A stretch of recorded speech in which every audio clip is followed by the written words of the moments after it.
carita sapejit be masyaallah kacai jadi saleuwit ka darat jadi salogak sareundeuk saigal sapihanean lantaran jadi dulur barang kuari jadi DPR teu ngileuk sabelah mata teu wauheun ka dulur teh berarti jabatan DPR sumber fitnah. Beuh kamari ieu mah sia dulur aing ieu batur aing ieu sobat aing ieu karib aing geus jadi bupati kuari teu wau setik-etik acan hating tah geus bahasa hating tah bahasa hating tah bahasa mana tah hating teu wau setik-etik acan mun eueuh hatingan rada deres ieu mah hating masyaallah teu wau beuh kamari mah babarengan jeung urang geus barang jadi bupati geus teu wau berarti jabatan bupati eta jurang pemisah antara dirina jeung masyarakat. Jadi lain ti kuari orang ti baheula nu mantak aya permintaan ge ti kaum-kaum hartawan ti kaum-kaum nu mulya ka Kangjeng Nabi unggal kami kadinya maneh anjeun Muhammad keur babarengan jeung nu miskin jeung nu palalaki kami ribet asana deuk kadinya na wayahna coba usir heula sakedeung kami deuk asup kadinya Kangjeng Nabi hampir ka eta teh fitnah berarti geus tu jadi sumber fitnah teh hiji harta nomor kadua jabatan. Allahumma ya rafi'ad darajat Allahumma ya rafi'ad darajat Allah A'udzu billahi minasy syaithanir rajim.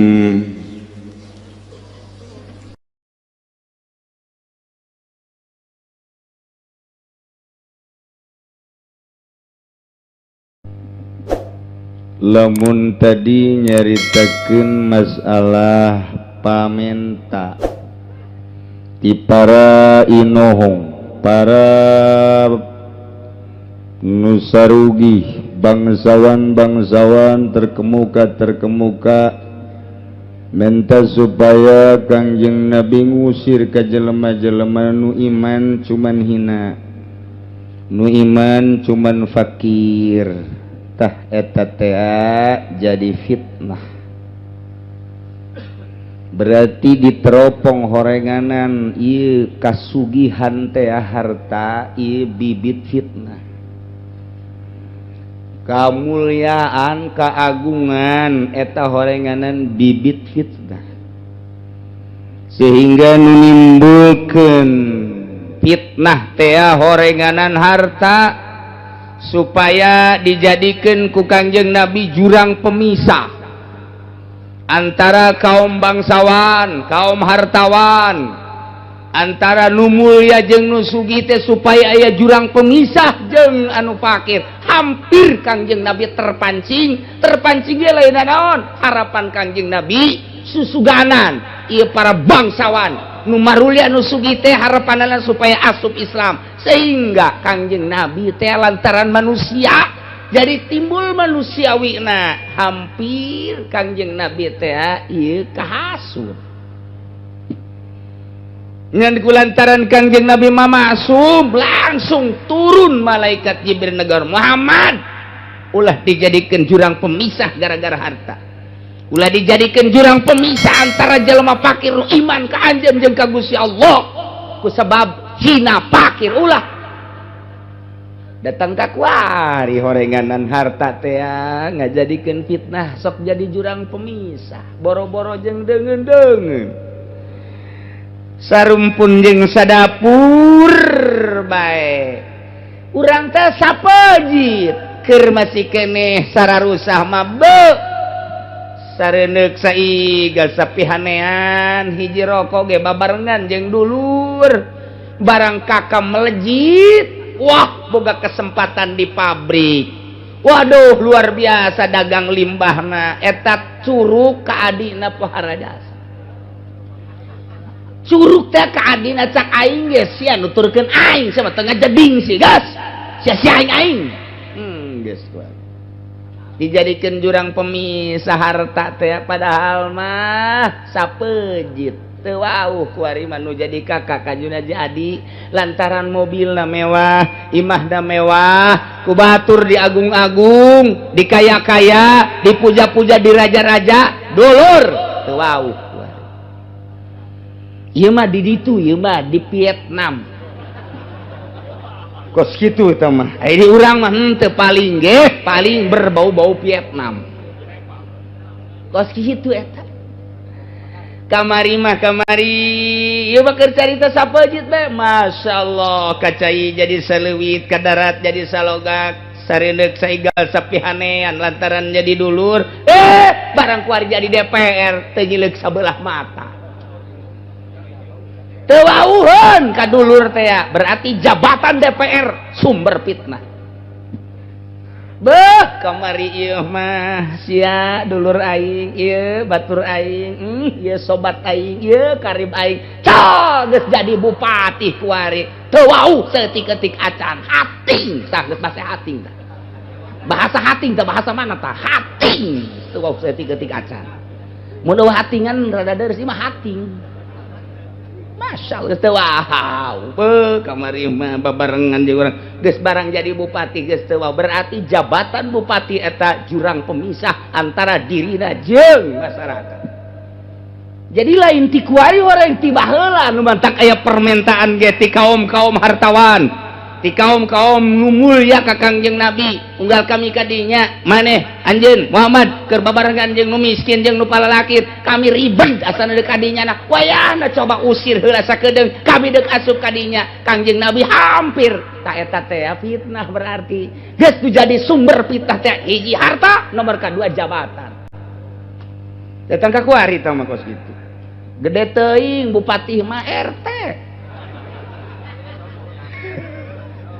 Aduh, kerjaan jadi RT mah biasa bae. Waduh, bareng jadi RT, masya Allah. Ngomong lagi sia tuh sopan. Emang aing naon pan aing teh raja di dieu. Ampun, raja koang-koang. RT. Gusti Allah. Aduh, masya Allah. Aduh. Tah eta teh jurang pemisah nu kos kitu teh. Tah kuari ge kiai teh anu ngadeukeut anu kos kitu mah aya jurang di sarua. Bangsana tah kiai ge. Pan kiai mah kuduna beuki luhur, beuki tawadu. Lantaran nu di deuleuna teh kiai mah pare. Di mana-mana pare teh kaluhur can aya bener can aya eusian. Di mana geus eusian tungkul eta pare. Di mana ngacung deui berarti tah kos kitu teh.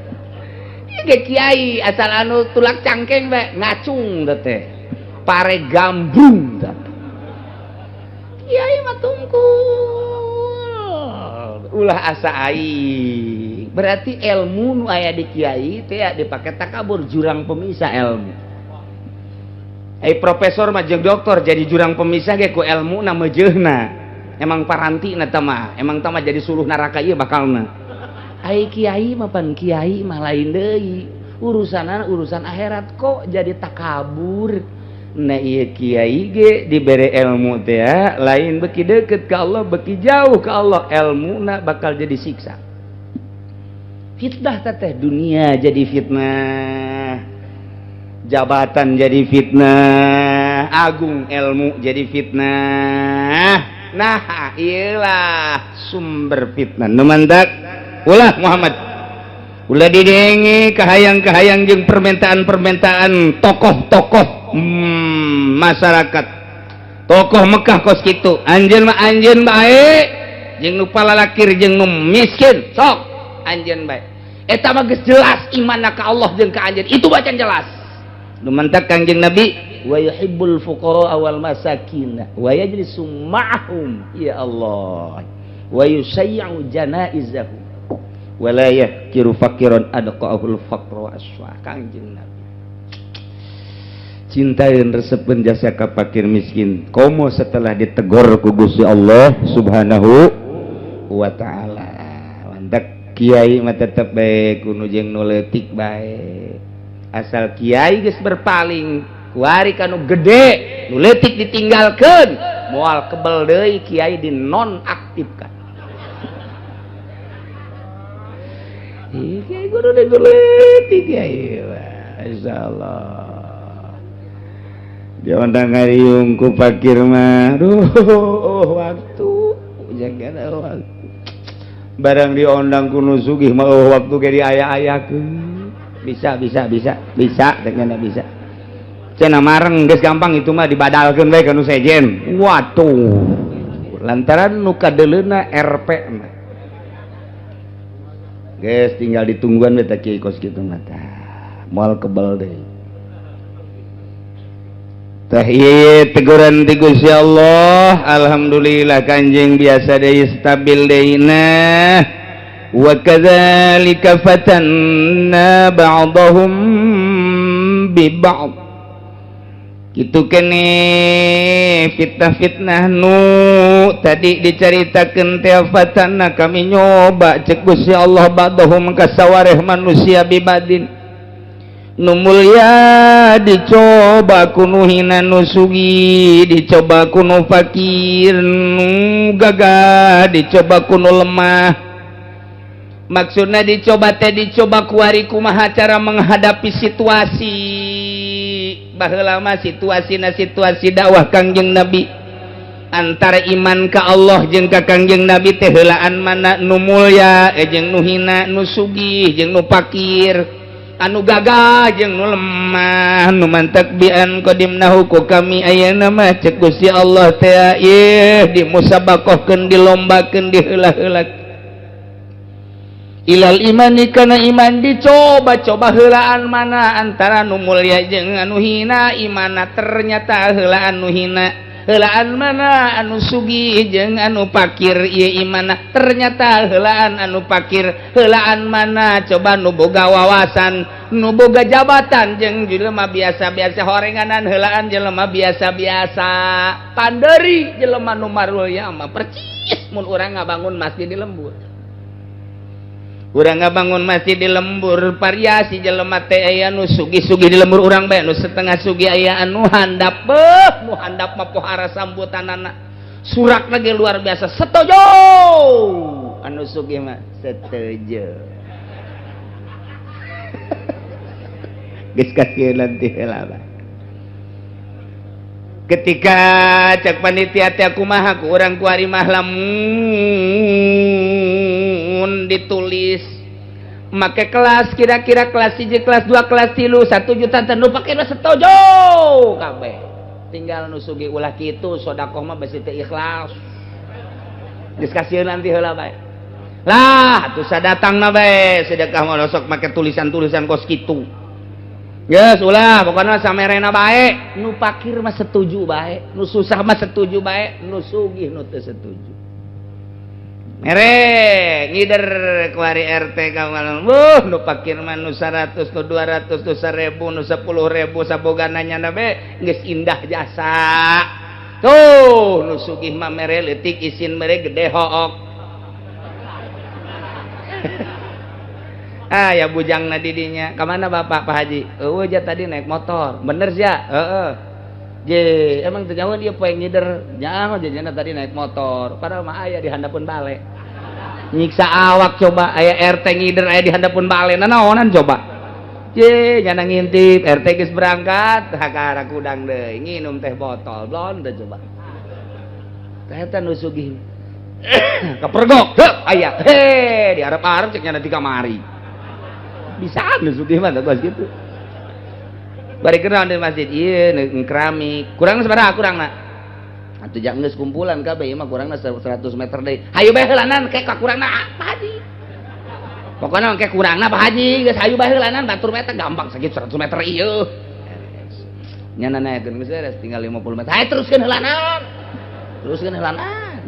Pak Haji tinggal 10 meter deui lah aing mah kagok 10 meter mah sararia bae heulanan ke aing mah nu gede atuh nu leutik henteu nu gede henteu eta nu sugih di Vietnam eta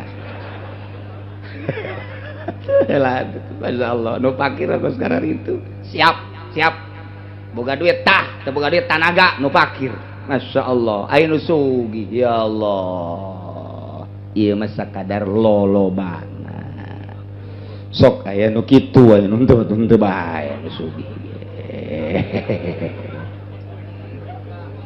iya baheula dicoba ku iman ka Allah iman ka Kangjeng Nabi Muhammad sallallahu alaihi wasallam ternyata heula anu fakir batan nu sugih heulaan anu hina batan nu mulya, heulaan anu lemah batan anu kuat. Ieu lah fatanna ba'dhum bi ba'.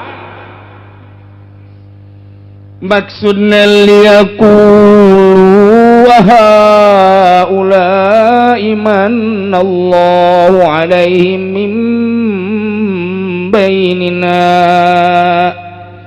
lantaran nu sugih tinggalen kuno fakir ketika manehana nandek iman ka Allah jeung ka Rasul teh aya gengsi. Anu mulya teh kapiheulaan kuno hina ketika deuk iman teh aya gengsi boga rasa harga diri. Kumaha aing ke lamun aing iman teh meureun cak pakir tuh nya nuturkeun urang jatungtung nama tapak embung-embungna nu sugih dikitukeun. Ketika nu gagah dek iman ka Kangjeng Nabi geus aya terbersit di jero hatena mangannyana kulantaran kapiheulaan kuno hina. Kecak nu hina teh beusi diomong tuh tungtung nama aja nuturkeun urang pang embung-embungna nu gagah nu mulya nu sugih diomong kitu. Embungeun ceulina ngadenge kos kitu. Lantaran ku embung-embungna gengsi dipasangkeun daripada ngadenge omongan kos kitu jeung teu iman aing. Nu sarugi teh kos kitu masyaallah naudzubillah min zalik wa min zalik. Ngagugulung sugih, ngagugulung mulya, ngagugulung jabatan, akibatna kufur nyana teh ka Gusti Allah. Gusti kahalangan ku dunya, ku jabatan, ku mulya. Eta lah nu ngajarikeun jurang pemisah. Urang mah indah jasa lamun aya nu sugih bisa ngahiji di lembur jeung nu susah. Ayana naon hayu silih bantu asana indah jasa lembur teh bersinar. Mun aya pejabat di lembur eta teu kahalangan ku jabatanana jeung masyarakat ngahiji be manehanana mah padahal mah nya teh jenderal nu sabenerna padahal mah kapten sabenerna mah tapi ketika babarengan jeung masyarakat mah biasa bae padahal mah nya mah sekda padahal mah nya mah bupati tapi ketika babarengan jeung masyarakat biasa bae padahal manehanana mah kapolres tapi begitu ke masyarakat biasa bae eta indah jasa hirup kos kitu. Ima lain kitu Pak. Mana sia? Tu nulu-nulu ka aing pan aing lurah. Goblok teu budak. Teu kadeuleu meureun lurah aing ieu. Deres sama lurah mah. Hai, ka mana sia? Ka ditu Mang Haji. Mang Haji kiai. Kadeuleu meureun aing kiai di dieu. Teu kadeuleu Gus ya. Menta rokok tuh. Jare tungtungna teh kiai blon. Eta kiai Golkar. Dulai Golkar moal atuh. Kajenting hayang 1000 hayang moal menta lamun lain ge Golkar.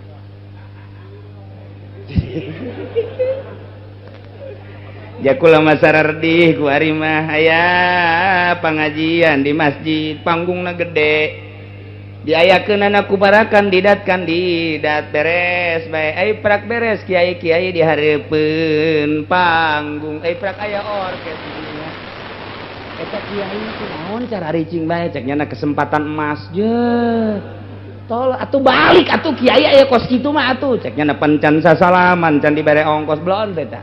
Nah ieu lah kiai Golkar teh kos kitu taram teh habak kiai kos kitu. Nyai mah gila ngeliat kiai kos kitu eta. Masyaallah teu boga harga diri. Jibara duit sih di ongkosanana. 100.000 naon hartina 100.000? 500 cenah 500.000 balikeun ka baso beak. Buku 1 juta cara 1 juta ya Allah naon hartina 1 juta otakna kudu diseuseuh ka kiai kos kitu itu masalah ku aredat aya kos kitu balik geus ulah kudu sasalaman cenah teu boga duit lempang ye cenah capek tumongan sia kunaon ka dinya aduh ya kula mah sedih jasa kula di watak macet aya naon eta oh ja itu mah kiai mah lulu ja make udang-udang di dituna aya anu keur masyaallah happy keur nyanyi si Iteung ya Allah akibatna nu sararugi jeung anu gararaga teh ngomong bariin keur manehna lamli alkibat liaqulu ulai manallahu alaihim min bainina cek anu sarugih jeung cek anu maruli apakah anu palalaki eta nu ku Allah dibere nugraha ya na dibere pituduh dibere hidayah hei law kana mahum ilaihi hudan masabakuna ilai lamun kalakuannya na pagaweannya na iman teh eta teh jadikeun pituduh atuh moal kapiheulaan aja urang mah mun nya ge nya na meunang hidayah moal kapiheulaan urang mah urang sugih mun nya kos kitu teh bener atuh moal kapiheulaan pan urang boga jabatan mun nya kos kitu teh bener hidayah moal kapiheulaan pan urang mah gagah ye ulah dianggap lu hina teh kararitu teh meunang hidayah andai kata eta hidayah kami moal kapiheulaan ngomongna kos kitu kan ngabacok aku eta baheula tadi Mekah teh kos kararitu tadi Mekah andai kata kuari aya di lemur urang eta teh seseleran urang Mekah baheula lawan jadi karari itu nya baheula percis kos di lemur urang teh yo mun eta kos itu bedan teh moal kawilaan cenah eta teh bener kos itu teh kunaon eta gengsi nya lantaran geus aya jurang pemisah ti awalna fitnah cek Gusti Allah kunaon karari itu ngomongna alaihissallahu bi'alama bisyakirin apakah teh nyahoon kitu Gusti Allah ka jelema anu salalukuran ka Gusti Allah leuwih uninga ka jelema anu bersyukur ka Gusti Allah sehingga Allah nuduhkeun ieu mah jelema hina bersyukur ka Gusti Allah dituduhkeun ku Gusti Allah lemah bersyukur ka Gusti Allah dituduhkeun ku Gusti Allah atuh nya mah congak takabur ku harta jadi takabur teh dituduhkeun ku Gusti Allah ku gagah takabur teh dituduhkeun ku Gusti Allah ku boga jabatan takabur teh dituduhkeun muakin acak-acakan ka ditu Masya Allah nemantak ieu urang ulah nyaritakeun zaman baheula zaman buang kawarah tamatu zaman Kangjeng Nabi mah kuari nu Quran geus dimusabaqahkeun Quran geus dijelaskeun berbagai media ngajelaskeun tentang Al-Qur'anul Karim ngaran mabok mah ngaran zinah mah ngaran judi mah ngaran maling mah eta teh geus lain rahasia deui ngaran riba mah tapi pan geuninganan di masyarakat urang beuh nu zinah ambalayah nu mabok ambalayah lain cerita masyarakat deh pejabat balik jam 3 karaokean mabok lain lalaga doh cenah nyanyahoanan bae kieu teh ka mamana ge atuh aing mah bisa disumpah nyaho jasa emang babarengan jeung kieu deuk bareng deuk henteu lah pokona mah wah ai kitu bae cenah bareng jeung kieu ai pokona mah deuk bareng deuk henteu nyaho jasa bau kana wae aing make kumis palsu make jenggot palsu milu ka BSD ka ditu milu karaokean nu nyanyi teh pan aing eta teh ye nu karaokean teh bisa dideuleuh ku aing DPR aya sabaraha geus aya di kantong aing PNS anu mabok PNS anu balik jam 3 geus aya di kantong aing daek modar aing ye emang aing teu nyaho kitu lah jagat teu nyaho tah nu nyanyi nu sorana bagus teh nu kamari malam minggu teh emang saha atuh teh nyaho aing ge sing hade besi aya nu sosokna kos aing para DPR para pejabat sing hade tah nu kumis aing make kumis biasa make janggot jadi atuh nyaho jasa mukuari ditulisan ku aing nyaho jasa beneran urang PNS nu balik jam 3 kamari karaokean teh ka sesengitan-sesengitanana aing nyaho sesengitanana aing nyaho ieu teh sesengitanana teh sesengitan anu nyaho mun kudu dibejakeun mah ulah kaget nu ngaji kuari teh nyaho jasa ieu Masya Allah ieu sesengitanana sesengitan hair fresh nyaho jasa urang kaler tah mah beneran ye nyaho jasa nu urang belah kulon saeutik nyaho jasa Golkar ya mah terus terang bae Golkar sesengitanana waduh luar biasa istimewa jasa naon ieu sesengitan mah bejakeun lah ka sesengitanana ka ambe waduh nu ieu kieu nyanyina aya nu ngeunaheun aya nu henteu nyaho digagalendotan ku awewe nyaho mabok nyaho jasa cenah nyahoanan datang ka imah aing aing dibejakeun mah nya kudu dibejakeun di dieu mah eta aing bajar batur beureun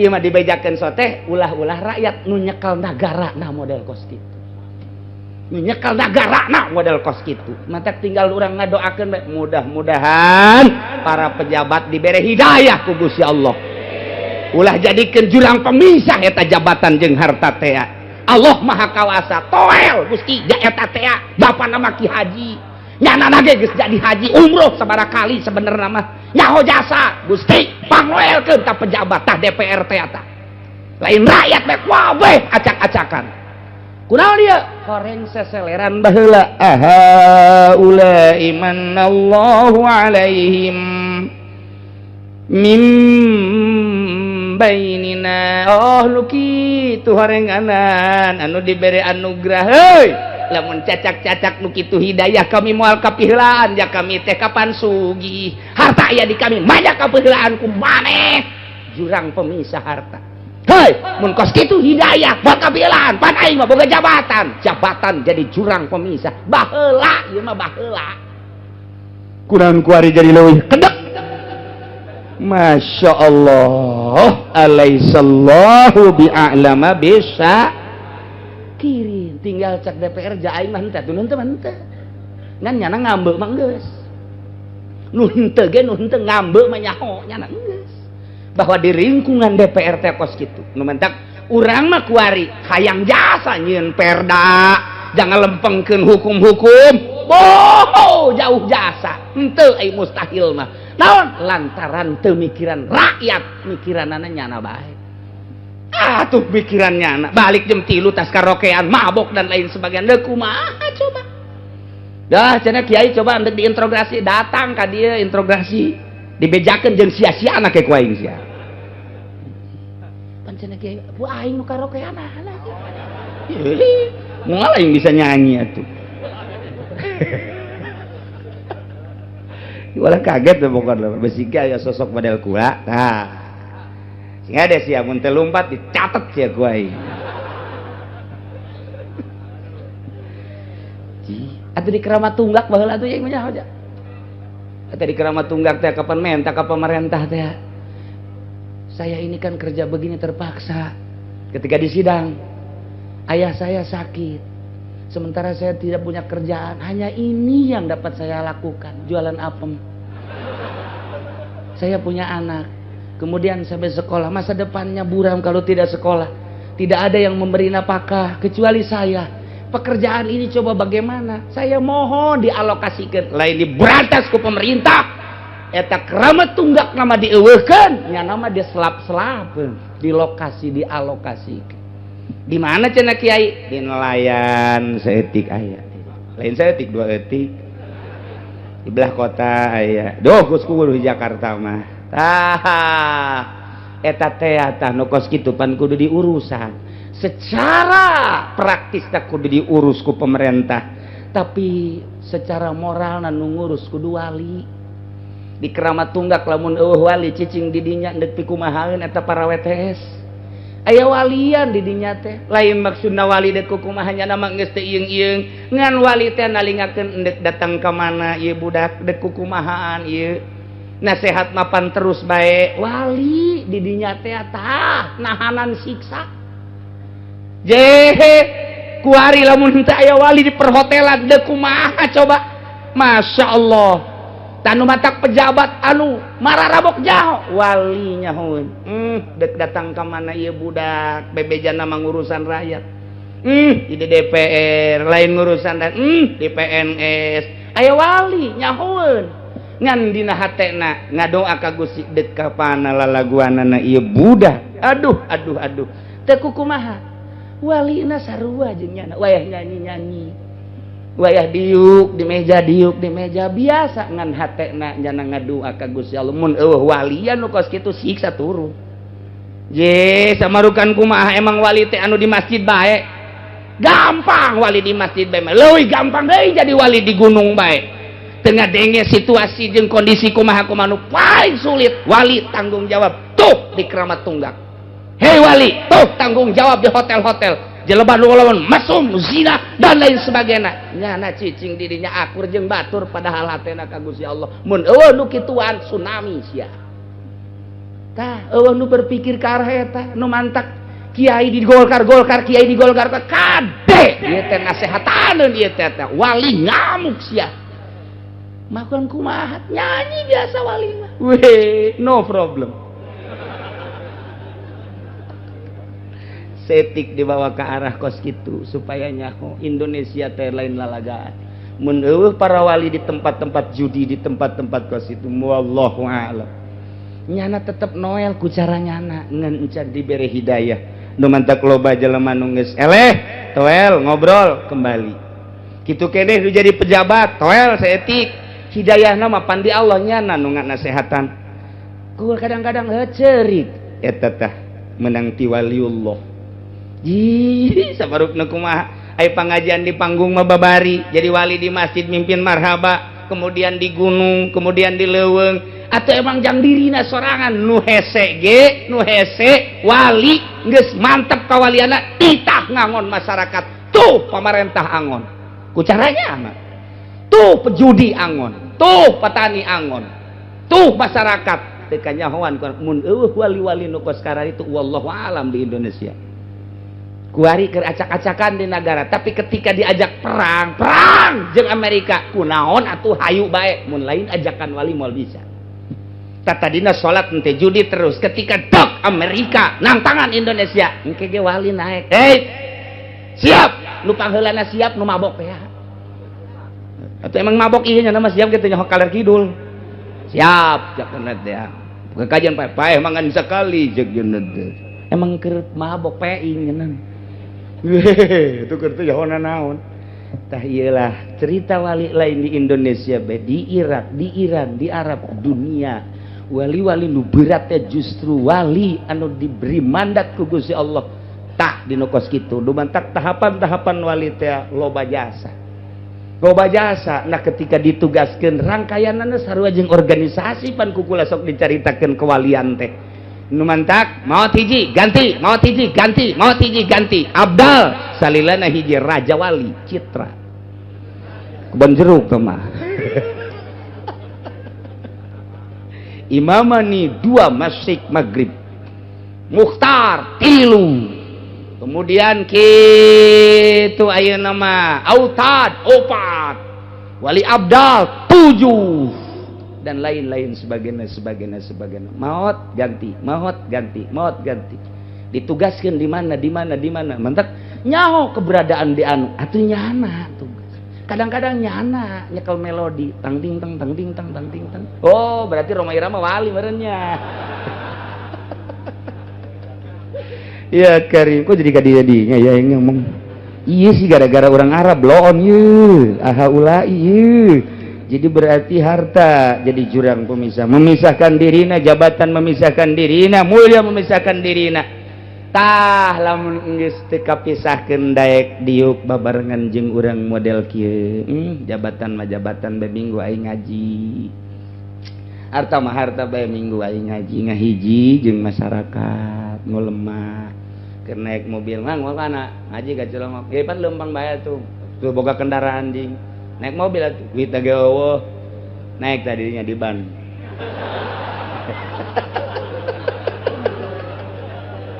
masyaallah nyana ku dikitukeun alhamdulillah geus terus bae urang sih doakeun bae oh naik ka dieu tah jeung geus pinu aduh didetkeun tah beuh eta hebat jasa sugih teh ya pake babantu jeung batu eueuh jurang pemisah masyaallah luar biasa tak etalang ke sabalikna sugih tawadu leuwih hebat tibatan nu pakir tawadu pakir mah atuh tawadu ge emangnya nama teh ditawadu ge geus kudu tawadu tapi nu sugih tawadu istimewa boga jabatan tapi jana tetep bae handap asor masyaallah nu pangheulana ka sorga nu kos kararitung ke bakal gitulah nayelah carita tentang fitnah nu ngajadikeun jurang pemisah harta jabatan jeung kemuliaan sumber daripada fitnah.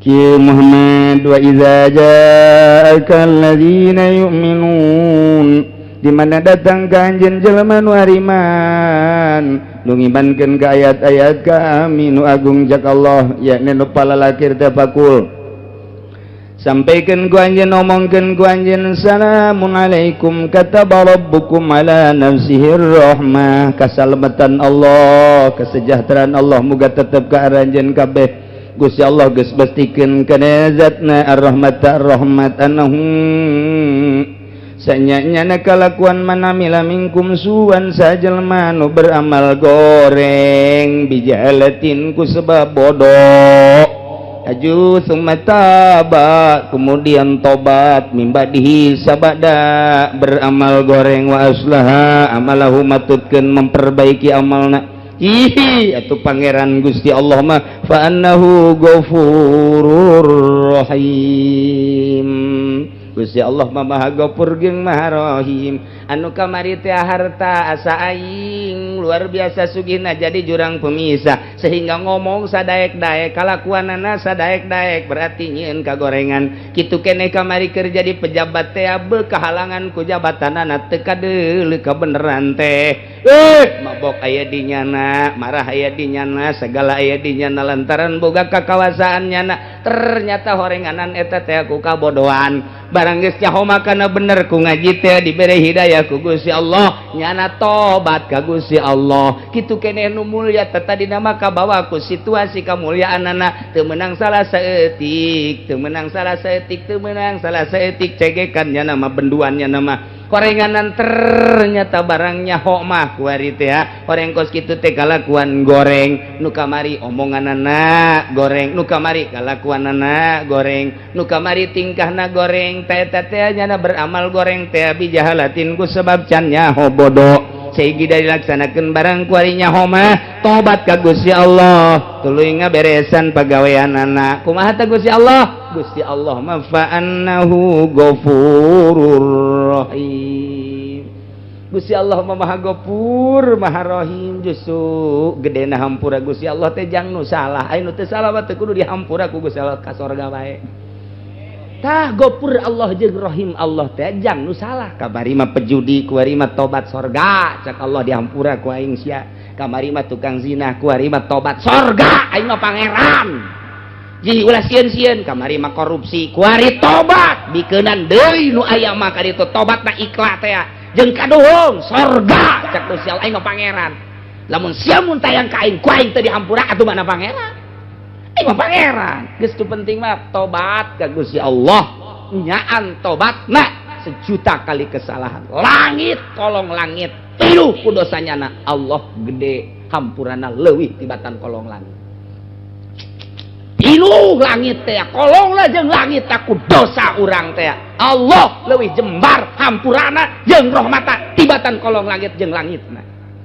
geus pokona mah kataba rabbukum ala nafsihi rahmah Allah geus pastikeun rahmat ujianana ka jelema nu teu salah mah geus ulah dicaritakeun nu salah hampura ku Gusti Allah ye enteng jasa nu mata kecak pejabat mumpung ora ja Allah mah maha hampura ieu ya selanan happy bae mending mun teu modar sia mun nu modar can kaburu tobat deu kumaha ya ka mana ngaji ya ortodok dak ngorang ngaji ajeung aing ka ditu ka puncak duit teh teu boga jeung aing hayu duit setan mah kudu dikasetankeun deui ye emang duit setan ieu mah sapira riba geus urang kasetankeun deui cek nu teu daekeun dibake ka masjid duit bener mah aya duit setan mah hayu jeung aing ya sia mah setan sarua si aing milu jeung setan ulah loba omong karena sesama setan tidak boleh saling mendahului jadi atuh berangkat ka ditu geus masuk ngaji pokona ngora keneh mah mendingan kieu bae geus sekolot karek ngaji geus sekolot gagarak aduh aing keur ngora cimplong aya di aing hotel aya di aing kumaha ya aing mandek tobat bebe jaka kiai asal geus sareng sadan kitu bebe jaka kiai Waalaikumsalam aduh kiai kula nu tobat ya tobat mah tuh ka Allah diampura moal emang penyakit naon baheula kiai itu bisa sebutkeun ku sorangan baheula ka Gusti Allah emang naon ye penyakit ada kiai pokoknya kula mah datang ka sesengitan WTS geus nyaho ieu si A ieu si B si C geus teu kasaliru deui nyaho jasa kula peureum ngambean awewe liwat subang ieu mah ye geus nyaho jasa kula peureum liwat awewe seng Bandung ieu mah ye geus moal kasaliru kula peureum liwat ye Karawang ieu mah kula liwat nu ieu oh ieu mah Kebo oh bener bareng dulu bener Kebo teh di Pandian tah mah tuh jadi ku geus nyaho-nyahona kula peureum geus kadir tak kitu tak kumaha ku ari mun tobat je atuh asal nyaan bae tobat ka Gusti Allah na lantaran Gusti Allah mah summa taba min ba'dihi wa aslaha fa annahu ghafurur deketan kiai minta jalan cara tobat nu bener kumaha ke dituduhkeun ku kiai laksanakeun instruksi-instruksi kiai di akhirat insyaallah lantaran urang percaya kana dawuhan Allah kataba rabbukum ala nafsihi Allah mastikeun ka zatna memberikan rahmat ka jelema nu balik ka Gusti Allah subhanahu wa ta'ala. Ketika Kangjeng Nabi nyaritakeun ka tokoh-tokoh Mekah, wahai tokoh-tokoh Mekah, ulah kahalangan ku gagah, kahalangan ku sugih, kahalangan ku jabatan. Allah Maha Hampura. Kamari ngomong-ngomong aha ulai sok sadarkeun ku ari mah kasalahan-kasalahan eta dianggap bodoh. Kulantaran bodoh Allah Maha Hampura. Sok geura tobat dinasehatan ku Kangjeng Nabi tarobat panderi nu sugih asup Islamna imanna panderi nu gagah imanna panderi nu mulya imanna tapi ujung-ujung nama buah barengan nu sugih nu susah nu gagah nu lemah berangkat lai kalimatillah perang ngalawan musuh Allah asal geus ngahiji nu susah jeung nu sugih nu lemah jeung nu gagah rakyat jeung pejabat deuk kumaha ge pasti menang bae al islamu ya'lu wala yu'la alaih kulantaran babarengan hiji kita brek nerangkeun tentang pengakuan dam maksudna dam teh ngabunuh dibahasakeunana kudam lantaran galibna ngabunuh eta sok ngancerkeun getih ngucurkeun getih atawa ngamangpetkeun getih oge termasuk di jerona urusan sumpah ialah ketentuan-ketentuan anu bakal diputuskeun ku seorang hakim terhadap pendakwa anu hakim teu meunang sambarangan mutuskeun tanpa diperinci heula teu meunang main hukum sambarangan komo hukum cek nafsu nama atau menghukumi sendiri diaturlah memeh dikenakeun ponis ieu aya penyidikan setelah terus diteliti lamun memang bener pelaku tersebut nu ngadakwa maka kakarak dihukuman dikenakeun sanes lamun kizaid leungit motor kemudian susar sasar neangan pelaku pamalinganana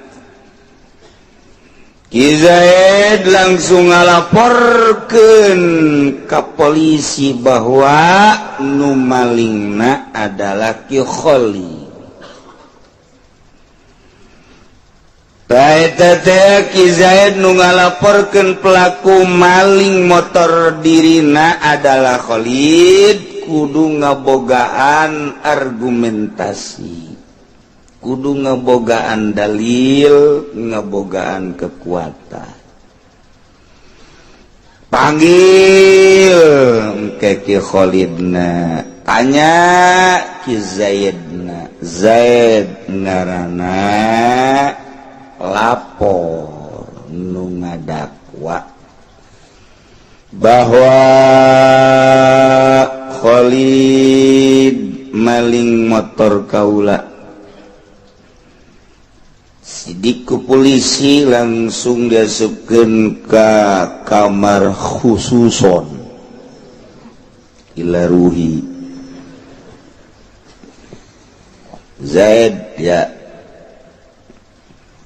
ini surat betul tanda tangan kamu bahwa kamu melapor kehilangan sebuah motor Beat. Betul. Biasa di jidah merenya itu bisa disebut Beat banyak. Lantas setelah itu kamu mendakwa bahwa pelakunya adalah Ki Khalid. Betul. Betul. Berdasarkan apa kamu bahwa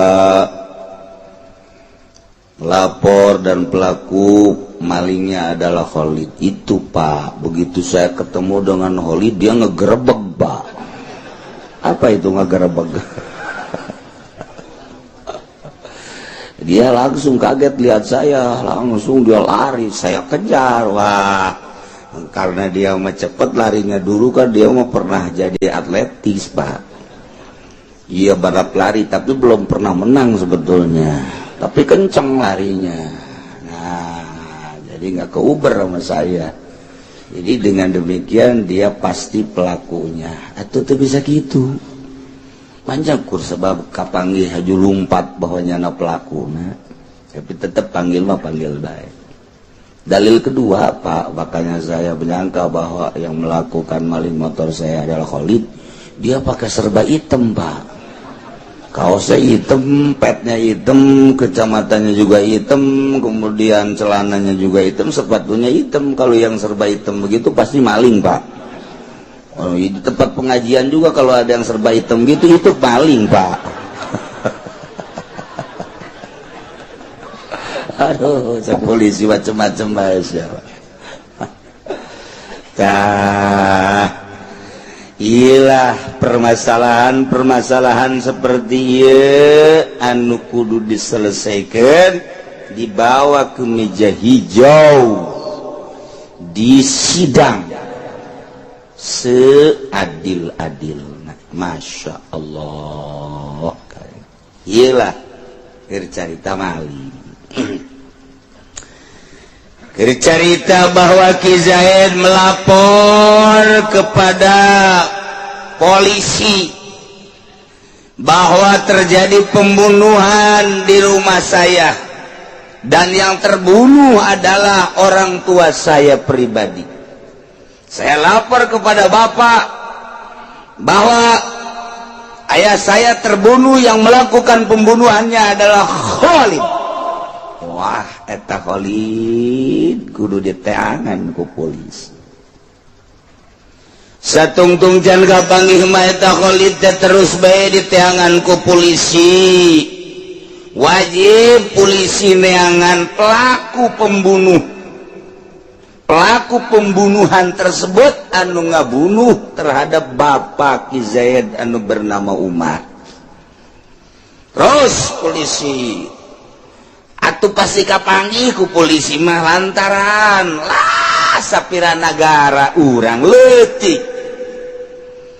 Negara teh hiji aya kelurahanana, di kelurahan aya KTP, kemudian atuh kecamatan sakecamatan hanya beberapa belas kelurahan, kemudian sakabupaten sedengkeun polisi teh unggal kecamatan kan aya polsekna, kemudian sakabupaten atau lamun sakabupaten, kemudian atuh saprovinsi, sapira provinsi, sabaraha kabupaten si provinsi.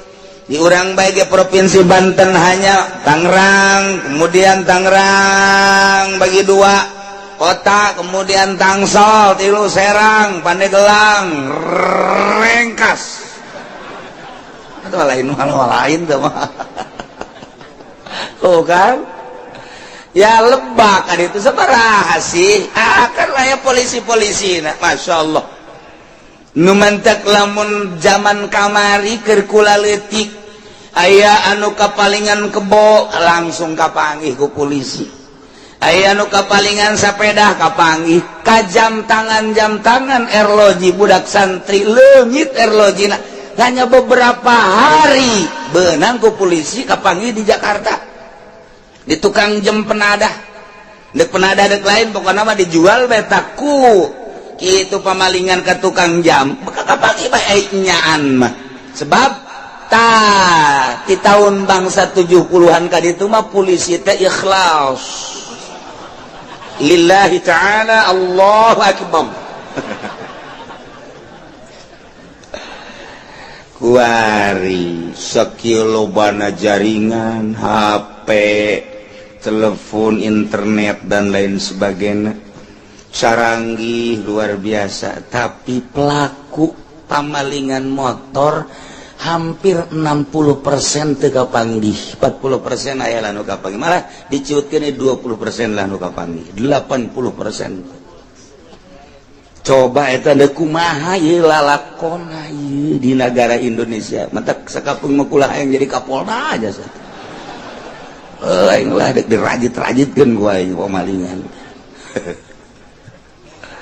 ya Allah ya Rabb sakieu dahsyatna soal pembunuhan laporan geus ka Polsek bahkan geus datang ka Polres tetapi eta aneh jasa polisi lamun teu dibere uang bensin bae ngajedog sia nyaho ngajedog teh bahasa India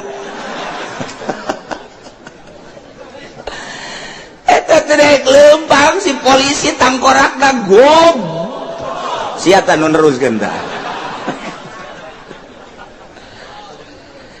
geus sababaraha kali di Kecamatan Pasar Kemis di Kecamatan Sepatan terjadi pembunuhan laporan ka kaulangan sakadar menta doana menta cai sapira cai bere bila perlu simreh waing sia ya dah geus lapor geus tapi ternyata hasilan teu kapanggih pelakuna kukula ditanya lapor haju diberi duit henteu datang ka kiamat sia moal kajen kumaha ge eta lah urang hirup kuari di negara Indonesia hukumna demokrasi pelaksanaanana seperti eta Masya Allah kali. Jadi lamun urang ngungkap permasalahan kasus-kasus anu aya di Indonesia nu urang nyaho nu henteu selesai numpuk permasalahan Masya Allah kali. Kadang unik permasalahan leutik jadi gede permasalahan gede jadi leutik bahkan dikabur-kaburkan permasalahan teh iyalah Indonesia lain bae Indonesia nu di negara maka aturan demokrasi hak asasi manusia ham kieu bae di mana lagi jadi neangan keadilan moal kapanggih kajen kukumaha gitu mantak dikarikaturkeun ku Gus Dur aya seorang raja eta hebat jasa pohara siun kabeh ka eta raja setiap bulan kunjungannya ka kabupaten mun kuari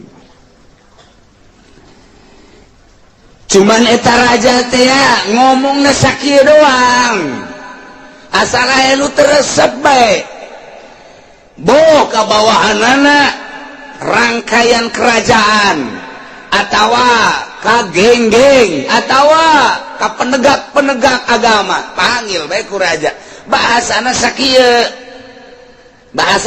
ta raja teh ayeuna kamu tahu dengan keadilan saya atau kekejaman saya tahu enggak kamu bahwa cara saya ini kejam atau adil? Kalau kamu mengatakan adil, akan saya bunuh dengan cara yang adil. Kalau kamu mengatakan bahwa saya kejam, akan saya bunuh dengan cara yang kejam. Mana teh saya ngejawab na kos itu. Sia jasa betapa raja. Saya tak Gus Dur ngomong kos gitu. Inilah di Indonesia ternyata keur zaman Soeharto teh ngomong kos gitu wanian jasa tak Gus Dur. Hebatnya katakan saya ini adil atau kejam. Kalau saya adil, akan saya bunuh dengan seadil-adilnya. Cara membunuhnya adil. Kalau saya kejam, engkau akan saya bunuh dengan cara yang kejam. Jawab, saya ini adil atau kejam? Udah kumaha jawabna? Kerok. Wani eta Gus Dur ngomong kos gitu. Sekarang tinggal kenangan dengan Gus Dur. Tidak yang nyulunah nyeleneh di negara dekumaha tadekumaha orang informasi akurat. NU tinggal NU, PKB tinggal PKB, ngusruk kabeh. Saha memberikan informasi akurat tentang politik, tentang perekonomian, tentang kejadian-kejadian. Cemoohkan Gus Dur, orang yang mencemooh Gus Dur saja rindu dengan statement-statement politiknya. Kuarinya nangis saya di alam nu itu gali deui kuari tulangna kena keluar. Sedek saha anu mencairkan permasalahan teu pernah. Urang mah carita KKN bege rame jasa Bang Gus Dur mah. Tuh KKN Soeharto mah kitu, KKN aduh Habibie mah kitu. Praknya nyebutkeun KKN Megawati juga KKN marah pun Megawati, maksudnya kayak kuda Nil ceritanya. Megawati seri Bang, maksud tetap nanya Megawati, maksudnya kayak kuda Nil itu apa? Kuda Nil itu kan nggak pernah ngomong, diem ngerendam aja. Nah ini wakil saya Megawati ini KKN kayak kuda Nil, diem aja. Kayak itu kayak kuda Nil aja, nggak pernah banyak orang tapi nyeruduk terus. Bisa anda Gus Dur, bisa wani coba. Orang cuma kuari ulangan-ulangan. Kayak tete akan bahasa lain lalagaan namun ku orang diamati jahil. Bisaan Gus Dur. Jawab saya ini adil apa kejam. Tapi tetap dibunuh wae. An kerok eta urusan. Eta iya permasalahan dakwah dam wal qasam.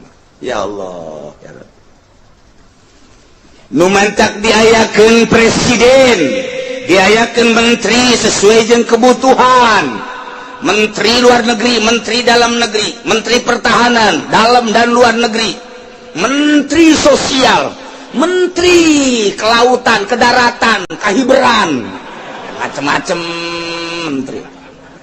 Di zaman Soeharto bakar ada kebingungan nyeun porsi menteri, datang kaya menteri luar biasa segala.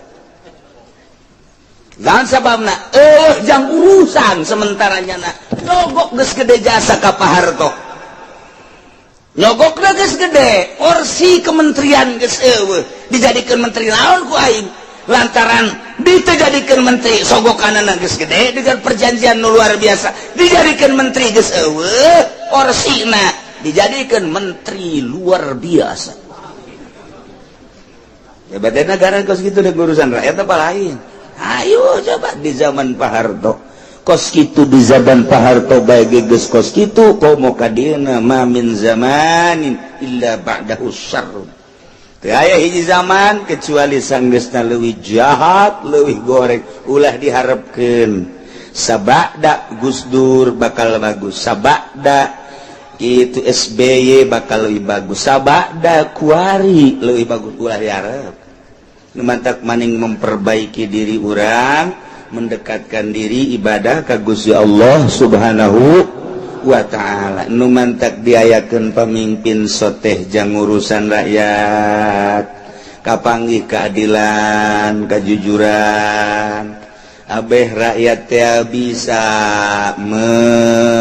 meluapkan aspirasi, dibere wadah jang supaya dicairkan permasalahan teh DPR ngaranna ge Dewan Perwakilan Rakyat asal dina urang lamun ngabahas tentang rakyat jeung DPR nang urang milih partainya aya partai kuning tai aya partai hejo dan lain sebagainya sama seri kuning tai tuh maksudna eta neka mana orang meluapkan aspirasi di sebenarnya kan neka petilu nu kuari keur acak-acakan neka PKB nu kuari keur sakit hati neka PDI nu nyurudug bae apakah neka Golkar anu konengna koneng ketai-taian neka mana hayu coba sia-sia emang kos karari itu emang alecreg atuh jadi luhur negara ribut kuari bae urusan kahandap di pendidikan SD diterapkan SMP supaya ulah ribut rapih dan lain sebagainya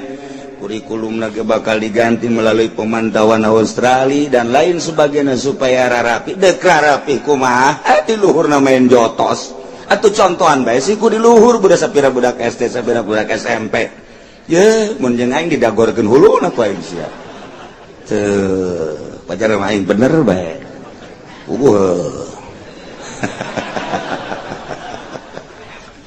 yes tadi negara mantak ayah presiden yang melaksanakan rantingna kahandap geus mah aya menteri-menterina aya gubernur aya bupati aya camat kahandapna aya lurah pertahanan dalam negeri politik polisi pertahanan luar negeri ia ABRI luar biasa aya kitu naon angkatan darat angkatan laut dan lain sebagainya jangan jang rakyat gitu supaya rakyat THS tenang tentrem anu bergerak di perdagangan supaya dagangna bararagus maksudna kan gitu supaya hararuntung anu bergerak di pertanian supaya tanina hararebat supaya hararuntung anu bergerak di berbagai misalnya kesehatan supaya ngarareunaheun nu bergerak di berbagai naon ieu properti supaya ngeunaheun ieu dilindungi ku pemerintah tak eta maksud aya pamarentah teh kos kitu kan ngeunaheun ka hate urang kami atuh milih atuh aya kos kitu mah pilih atuh kami wadahna cek DPR engke ku kami digodog diangsongkeun langke ka pemerintah sebagai eksekutif nyanalah anu bakal ngalaksanakeun cak pemerintah kami tersep jasa di negara kami aya jalan rogreg kami teu betah aya jalan teu bagus kami izin jasa ka rakyat lantaran rakyat eta pajak terus bayar tapi jalan teu bagus kami ieu izin jadi bupati izin jadi camat diantepkeun jalan teresep kami mata jalan coret teresep aing izin make kenong di dieu goblok eta kos kitu tah maksud pamarentah teh kos kitu tah eta masya Allah kari tenang cek cenah rakyat kami nu ngurusan jamaneh mah terus bayar pajak bulan hareup bakal ditaekeun di BBM tenangnya tuh kan ngeunaheun urang aya nu ngurusan besi aya kesenjangan laporlah ke DPR olahlah di DPR caca laporkeun ku hari hasilna teh ka pemerintah di daerah bupati di provinsi gubernur engke bakal turun keputusan anak kan ngeunaheun nu mantak wajiblah memilih DPR lantaran DPR jang ngelola urusan kebutuhan masyarakat engke dilaksanakeun ku pemerintah kan ngeunaheun kan kitu tatis asana kana ceuli kana jajantung perasaan asa urang boga abah asa boga kolot urang teh bakal ngareunaheun prak beka nyataanana geus sabaraha tahun urang milih bupati Jalan Pasar Kemis ka Jati can nyorang rapi geus sabaraha tahun urang milih bupati di Pasar Kemis datang ka Cikupa Ambalaya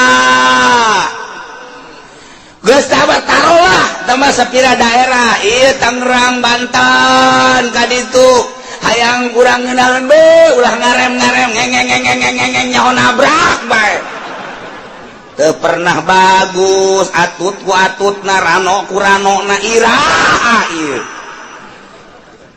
iraha bego aing menyampaikan aspirasi saya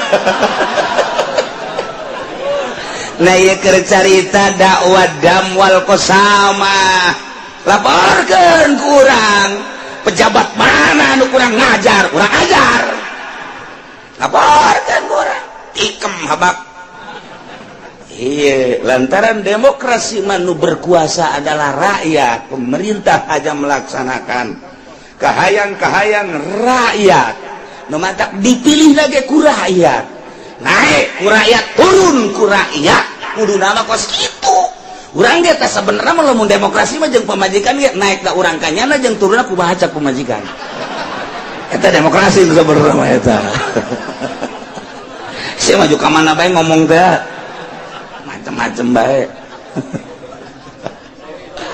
tuh iya mah hese permasalahan teh lain lalagan sebab iya mah lain jang urang jang saya jang kodi jang jaksa jang hakim untuk memutuskan teu meunang sambarangan memponis memutuskan andai kata aya anu terbunuh panggil pelakuna ulah langsung dihukumi tetap kudu diperinci heula iya atau tidak nubantah polisi perlu bebek teh lain BlackBerry sih mah kadinya bae barang bukti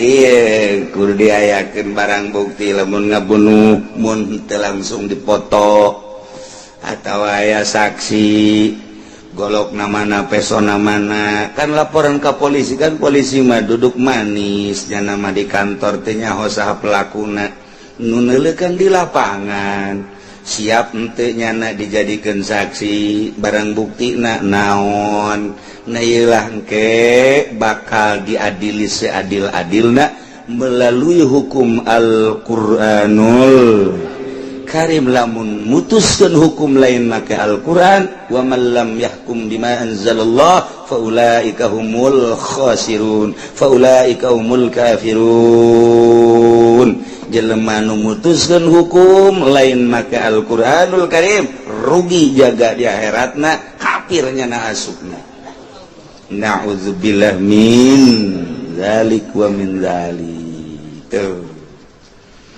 Urang kamari nyaritakeun tentang jinayah, tentang kisos. Anu hukum-hukumna geus dijelaskeun, motif daripada pembunuhan aya anu sengaja, motif dari pembunuhan teh aya anu kesalahan, motif pembunuhan teh aya anu semi ngahaja.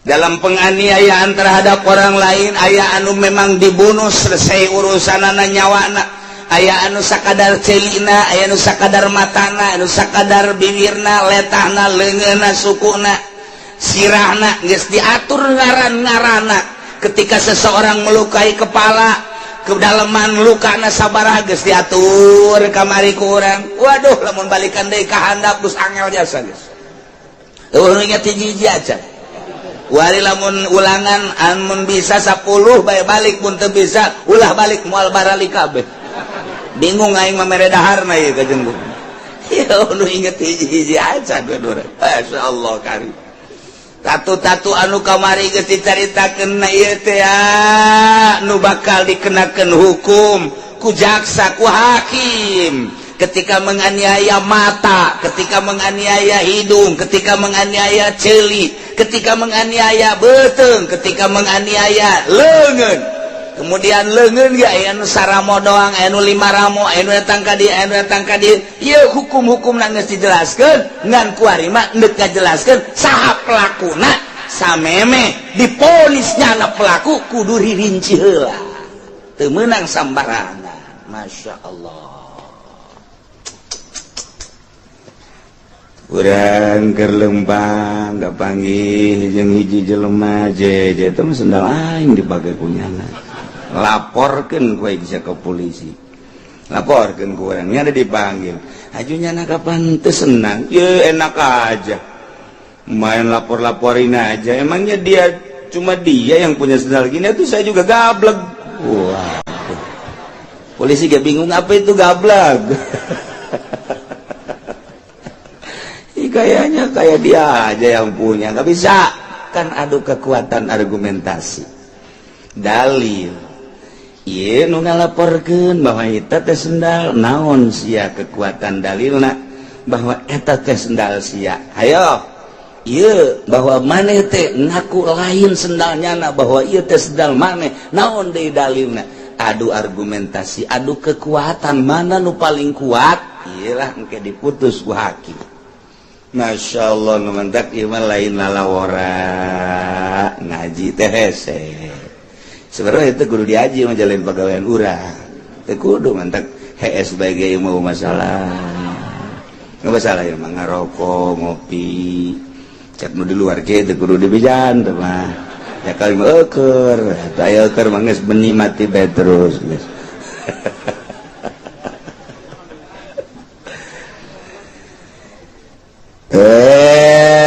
ya jadi dua permasalahan hiji dek nyaritakeun tentang ngaku ngabunuh. Nomor kedua, pengakuan tersebut kan perlu dalil-dalil di jerona aya sumpah, maka dek dicaritakeun tentang persumpahan. Sumpah-sumpah, ya Allah, ya Rabbi. Urusan tentang dakwaan tersebut ia bakal terjadi genap syarat, bisa diterima pengajuan seseorang, laporan seseorang ka polisi, nuku polisi dipanggil diserahkeun kanu boga hukum yakni hakim, sidang. Di persidangan bisa divonis setelah aya genep syarat. Masya Allah. Yustaratu ayu pasila ma yad'ihi. Nomor kahiji, syarat nomor kahiji, ayu pasila kudu ngajelaskeun jelema anu ngaku ngabunuh ma yad'i, karena kalakuan lukunyana di aku, pembunuhan lukunyana di aku kudu dirinci.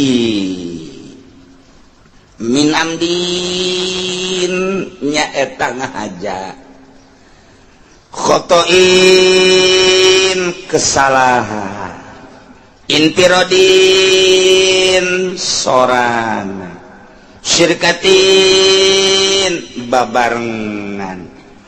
Panggil Khalid kuari jelema anu dipanggil ku kejaksaan dengan kasus bahwa Khalid melakukan pembunuhan terhadap Umar. Pendakwa adalah Zaid, lapor. Maka Ki Khalid panggil ku jaksa, diinterogasi, ditanya. Pertanyaan pertama, ayu pasila ma yad'i, menjelaskan secara rinci tentang pembunuhan nukunyana dilakukan. Maka setelah bahwa Khalid benar-benar pelaku dari pembunuhan yang bernama Umar,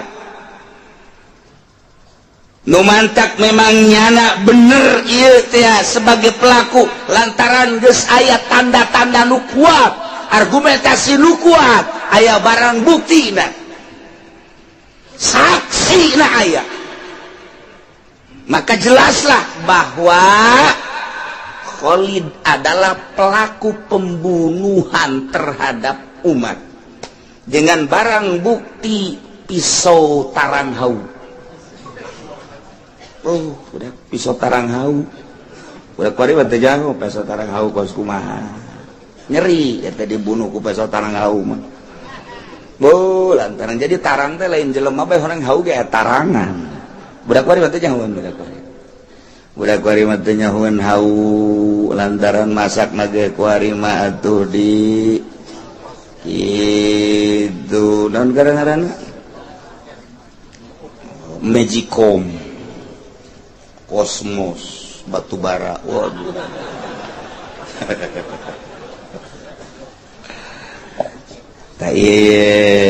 Setelah bahwa benar cek jaksa pelaku pembunuhan terhadap Bapak Umar adalah Khalid, geus teh jelas pelakuna. Hiji memang aya barang bukti pisau, nomor kedua aya saksi-saksi, kuatlah pelaku adalah Khalid. Nah kuari bagus jelas, tinggalkan dek diponis ya, karena memang ia Khalid adalah membunuh terhadap Umar. Motif pembunuhan anak kudu dijelaskan. Syarat nomor kahiji ayu pasila mayadai, merinci secara beber tentang pembunuhan nu dilakukan ku manehanana min amden, apakah aya unsur kesengajaan ngabunuh Ki Khalid terhadap umat, apakah memang ieu pembunuhan teh khoto kesalahan teu maksud ngabunuh umat, atau memang ieu teh syibih amdin jeung ngabunuhna teh bener-bener sorangan atau babarengan sabaraha urang, kudu dijelaskeun ku Ki Khalid. Tanya ku jaksa, lantaran ieu jaksa kan hendak memutuskan hukum besi salah. Lamun salah engke kan pengadilan terakhir di Rabbul Jalil, jaga di yaumul kiamah. Wah, ujianana nu puang berat-berat ta jaga di yaumul kiamah adalah jaksa jeung hakim. Eta mangke di akhiratna sarua jeung diturihan kesiksaanana, sanggeus diturihan maka pesotra engke ditendenan kadinya kunana set aju dibeleum diturih deui disebutna hukum picis. Dikeset Kanjeng Nabi percis kos embe dikeset bae ke di akhirat. Hakim jeung jaksa mah keset mangkaning lain paeh pan embe onam dikeset kan paeh. Embe onam dikeset kan munding onam kan paeh geus dipencit ieu mah hirup-hirup kan dikeset. Set ku malaikat. Diturihan, dia lain maksud ngeset teh pan siksa ieu. Terus teu bisa ngomong ku kumaha, disaksian ku bang juta-juta manusia. Kos gitulah siksaan terhadap pemutus hukum ketika mutuskeun hukumna sakadaek sakahayang. Kita akur jeung Al-Qur'anul Karim. Kos di Indonesia, hakim-hakim di Indonesia, jaksa-jaksa di Indonesia, lamun nyana henteu tobat atuh geus di akhiratna bakal dikeset ku malaikat. Hirup-hirup dikeset. Teh geus beres dikeset diterapkeun deui ka awak. Dikeset deui, ke diturihan, ke diterapkeun deui.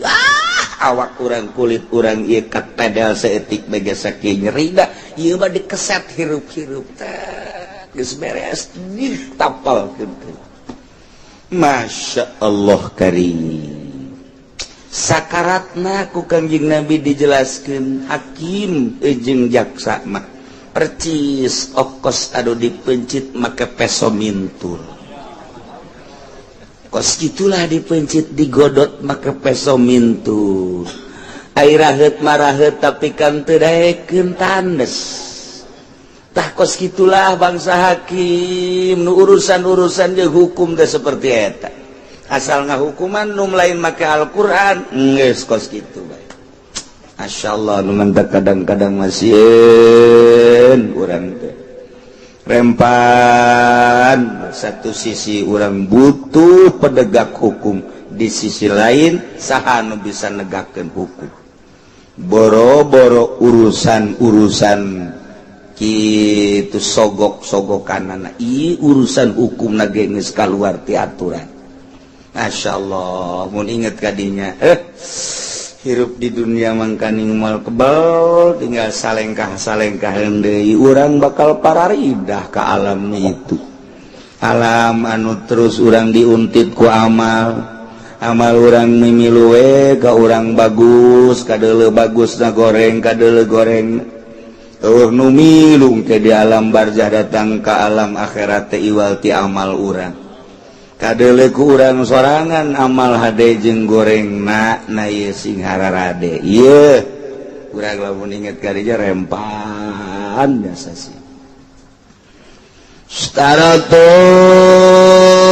disyaratkan layu pasila ngajelaskan secara rinci jelema anu ngaku ngabunuh, pelaku pembunuhan setelah diintegrasi diadili nyana bener geus ngaku bahwa nyana ngalakukeun kuari kudu ngajelaskeun tentang motif pembunuhan anak. Apakah memang ngahaja engkekan hukum kumaha mun ngabunuh ngahaja, keputusan hukum sanksi. Apakah memang ieu kasalahan atawa memang ngabunuhna sorangan, kan beda. Apakah ngabunuhna sirka rejengan, iyalah kudu ngajelaskeun pelaku pembunuhan tersebut di hareupeun jaksa. Masya Allah. Fa'inat laka maka lamun nyanang ngaitlakeun teu merinci tentang motif pembunuhan anak, maka istabsalahul qadi pentak keterangan serinci-rincina ku qadi. Lamun nyana can ngejelaskeun tentang rincian-rincian motif pembunuhan anu dilakukan ku manehanana terhadap Umar, maka jaksa harus minta sedetail mungkin tentang motif tersebut. Andai kata hari itu tidak bisa memberikan penerangan secara rinci, pendek, besok mulai diadili deui. Isukna can ngajelaskeun tentang motif pembunuhan secara rinci, tangguhkeun deui sampai 2 hari. Istafsalahul qadi. Masya Allah. Sampai nyana bisa ngajelaskan tentang motif pembunuhan. Wakila cek sakaul may yuridu anhu, nembongkeunlah qadi terhadap pelaku pembunuhan bisa make pancingan-pancingan. Kos gitulah tentang jaksa, tentang hakim. Geus jana malantaran memang silat teh menang sakola lidah teh bisaan hakim cara memancing-memancingna, cara nyampaikeun anak anu tatadina teu ngaku jadi ngaku, anu tatadina deuk ngaku jadi henteu. Ieulah jaksa kapinteranana. Memangnya nama kan sakola, kan silat teh aya silat kitu leungeun awak, aya silat lidahnya nama lidah pakai silat. Mantak etalah engke nu bakal kitu diadili seadil-adilna di hareupeun Allah lantaran nyana ngulinkeun lidah. Iya jadi tidak jadi iya, bener jadi salah jadi bener. Wah, bangsa pengacara, advokat, bangsa nu kaskarar itu tamah rombongan keseteun malaikat tamah. Ya Allah, ya Rabbi, tah ieu nomor kahiji kudu merinci mayat ja'ihi sampai kanyana ngajelaskan tentang motif.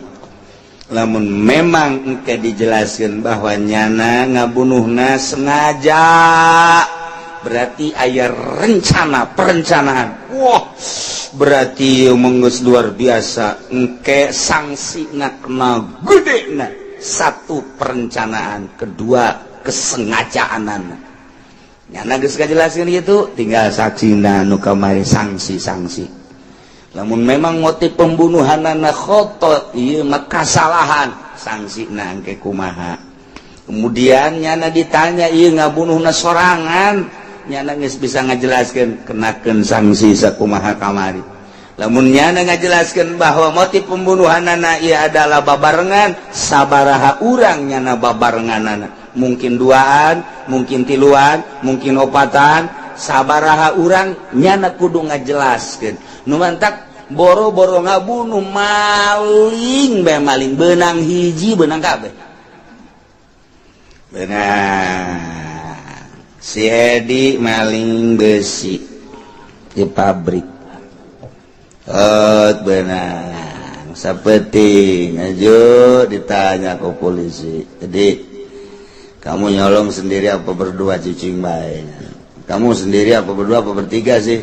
Cicing bae. Sendiri apa berdua bertiga? Jiwir ku polisi. Nah, ayo, ngaku kamu. Sendiri apa berdua? Hah? Nih, kuping kamu copot nih. Biarin sampai copot aja. Jangan begitu cek polisi, ntar gua goreng lo kuping lo. Kalau copot kan ntar digoreng kayak kuping kambing. Ayo ngaku. Polisi itu bisa, nah aku berdua apa masih apa sama anak bapak yang bener lu macam-macam aja lu udah jangan dikembangin lah kalau gitu pada sial polisi aja gesan udah keluar dah lah yang berbahaya berat ini mau begini mah tuh aduh tak kayak garembet 2 3 4 5 benar. Kos gitulah cerita soal ngebunuh ketika nyana rejengan maka memeh aya kabeh pelaku tersebut ulah waka diponis. Pain atlaqo istabsalahul qadi beri pengarahan supaya nyana ngaku rincianana terus ku qadi ku jaksa terus supaya nyana timbul pengakuanana. Ieu nomor kahiji, nomor kadua wallahu a'lam.